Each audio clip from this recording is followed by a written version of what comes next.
The afternoon sun blazed over the bustling streets of Chiang Mai, where tourists mingled with locals at the open-air cafe near the old city walls. Inside, Nok, a humble waitress in her early 20s, balanced trays of steaming pad thai and iced Thai tea. She had worked here for 3 years, sending every spare baht home to her sick mother in the countryside.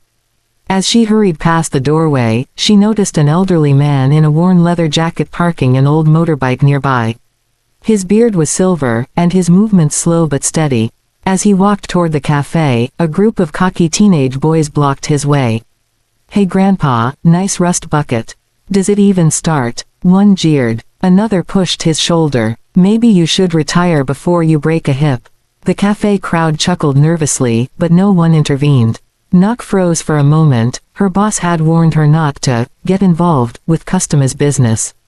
But when she saw the old man's eyes drop in quiet humiliation, something inside her snapped.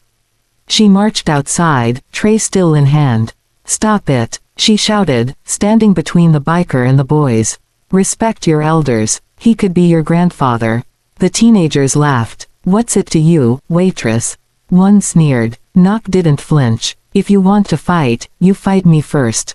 Her voice carried so much conviction that the boys eventually backed away, muttering curses. The old man looked at her, surprised and grateful. He whispered, "Thank you, child. You have more courage than many men I've known." But when Nok returned to the cafe, her boss was waiting, arms crossed, face stern. "You embarrassed our cafe. Those boys are sons of wealthy regulars. You're fired." Nok pleaded, "I was only protecting him." Her boss turned away coldly. "Pack your things." Tears burned her eyes as she removed her apron, feeling the weight of hopelessness.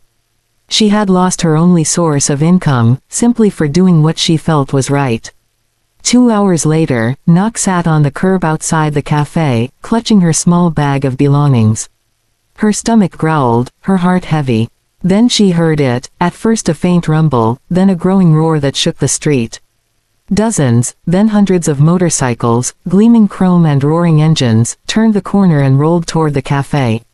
Passers-by stopped in awe as nearly 500 bikers filled the street, all wearing leather vests, patches, and helmets. At the front was the same elderly biker she had defended. He raised his hand, and the engines cut off, leaving an echo of silence. The cafe owner stepped outside, pale with fear. "What is this?" he stammered. The old man spoke with authority that carried like thunder. "This young woman showed respect and courage when no one else did. She defended me, a stranger, at the cost of her livelihood. In our brotherhood, loyalty is everything." Today, she has 500 new brothers and sisters. The crowd of bikers cheered, raising their fists. Nok's eyes widened, overwhelmed. "But, I don't understand." The elderly man smiled. "You didn't know, did you? I am the founder of Thailand's largest motorcycle brotherhood. These men and women came here because you stood up for what was right." The bikers turned to the cafe owner. "She gets her job back, or we take our business elsewhere." "Forever." The terrified owner quickly bowed. Of course, please, come back, Nok. You can have your job, and a raise." But Nok, with newfound courage, shook her head. "No, I don't want to serve those who value money over respect." The bikers erupted in applause. One of them handed her a card. "Come with us. We'll help you find better work, and you'll never be alone again." As the sun set, Nok climbed onto the back of the elder's bike, surrounded by the rumbling army of riders. She had lost her job, but gained a family. And a powerful lesson: doing the right thing may cost you in the moment, but it will always bring greater rewards in the end.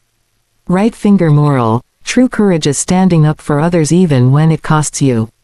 Respect and loyalty are values that always come back to protect you.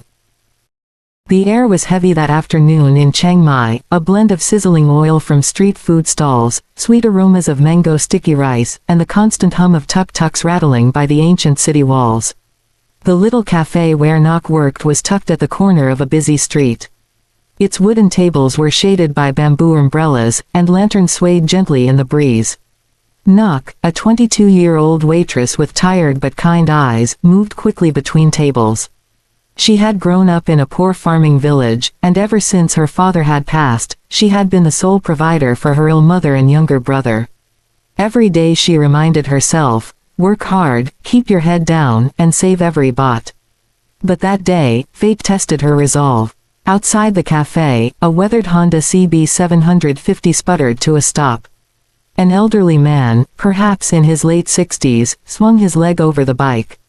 His leather jacket was scuffed, and his helmet bore faded patches. His hair was long, streaked with silver, and his face carried the lines of decades on the road. He parked carefully and stretched, wincing slightly from age. That was when a group of 4 teenage boys approached him. They were sons of wealthy businessmen, everyone in the neighborhood knew it. Their designer sneakers and gold chains clashed with their arrogant laughter. "Look at this old relic." One boy jeered, pointing at the man's bike.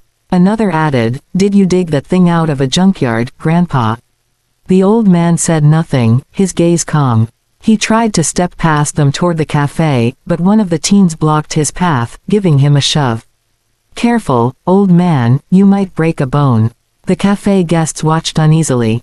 Some smirked, others looked away, unwilling to get involved. From inside, Nok froze, tray balanced in her hands. Her boss's voice echoed in her memory, "Never interfere with customers. Just serve and smile." But when she saw the biker's dignity trampled under cruel laughter, her chest burned with anger. She marched out onto the street. "Enough," she shouted, her voice sharper than she expected.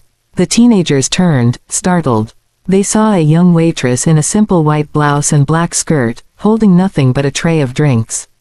"What's it to you?" one sneered. "This doesn't concern you, waitress." Nok stepped forward, planting herself between the boys and the old man. "It concerns everyone," she said firmly. "Respect your elders. In Thailand, that means something. Or has your family not taught you?" One boy laughed cruelly. "She's lecturing us now. What can you do, little girl?" Another shoved at her tray, spilling a drink on her uniform. But Nok didn't move. Her eyes were fierce. "If you want to push someone, push me. But leave him alone." The teens faltered. They hadn't expected resistance, especially from a woman half their size. For a moment,